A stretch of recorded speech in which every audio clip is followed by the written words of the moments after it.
Well, mandatory vaccinations were announced by the government yesterday for health and education workers. The education sector supports the new mandate, but says it is still worried about the possible impact it might yet have on staffing levels. Paul Golter is the National Secretary of the New Zealand Educational Institute. He says his group takes heart from recent figures in New South Wales suggesting teachers are taking their anti-COVID shots in greater numbers than most other groups. He joins us now. Good morning. Morning. How many do you think in the union you represent would be opposed to this? Is it pretty small? We think it's very small, Corin, and we've got that data from New South Wales that sort of can inform that decision. Obviously, you can't actually track the detail, but whilst there are a number of people who are vaccine hesitant, we think there's overwhelming support for this policy. Have you had approaches from teachers who don't want to be vaxxed asking for union representation on this issue? We have, and we've assured them that we will absolutely support them through the proper employment processes. And the Ministry of Education has already signalled that it wants to work with the unions on that. So exactly what that looks like we need to work on. That sounds pretty tricky, though. If you support this measure, yet you may have to represent some teachers who don't want it.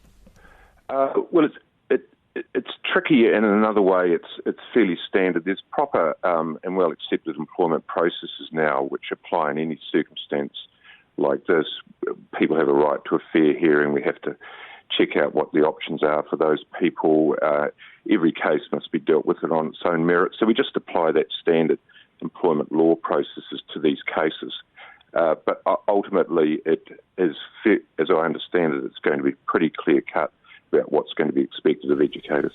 So when we say educators, there's no exemptions here. It's every school, whether it's private, integrated, religious, across the board? Yes, it is. And by educators, it's more than just teachers. Of course, it's support staff who work in schools, principals, obviously, caretakers, cleaners, contractors coming on site, and also people who regularly would visit schools and early childhood centres as part of their work. So this is very all-encompassing, as it needs to be. There can't be any gaps because that virus finds them out. But I mean, even if then we say, like the rest of the population, maybe we get over 90% and you get sort of to those sort of levels, you're still looking at a few thousand potentially or 100 that might not want to do it. What do you do to fill those staff gaps if they ultimately have to leave the industry? Yes, well, that actually is a major issue. There's already big shortages right across the country of teachers, and to have further gaps occur is going to be a major staffing issue for schools and early childhood centres. And we're trying to bring that to the attention of the ministry. The minister has signalled that he recognises short staffing is going to be an issue, but this has got to be moved on really, really quickly. We can't just sort of lurch from one crisis to another, and that's sort of what potentially... But what's the solution to that? You've either got the people or you don't. You can't suddenly magic them up. They need training. They need training, and there's also the prospect of bringing people back from overseas, which this government has already talked about.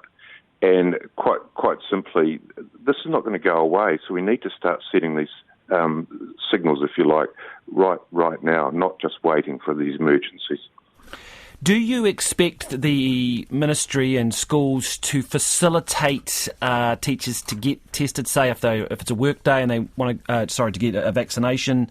I guess to help those who might be a little bit hesitant, would you expect there to be some effort put in there? I think that there definitely has to be effort put in there.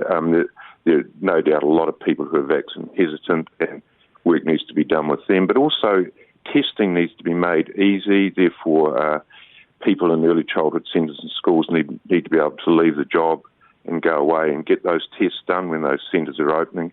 And likewise for the vaccinations, it needs to be made easy for educators to get testing and vaccinations. And at the moment, that's not totally clear that will be the case. Just finally, do you expect, in terms of workplace safety, are there issues here in terms of the need to improve ventilation in particular? Has been a big one overseas. But I guess just making schools safer, do you expect there to be movement there as well? Well, this goes to the big point of that education is going to change and never quite go back again. Certainly ventilation is a major issue, and we're working with our overseas compatriots in different unions as to what's working overseas. So ventilation needs to be addressed, but there'll also be issues around what are going to now be long-standing health and safety practices, and all schools and early childhood centres are going to need to review what they currently do to meet that. Well, just give me some specifics there that might be problematic. Well, every school's required, and early childhood centres, to have their own health and safety policy. That will be different according to every school as to where for example, where the boundaries are, physical boundaries, and also who are the people that are expected to get vaccinated. So some of it will be covered by the public health order, but every education facility will be different, and the policies need to encompass that. Paul Golter, thank you very much for that. National Secretary of the New Zealand Educational Institute. Education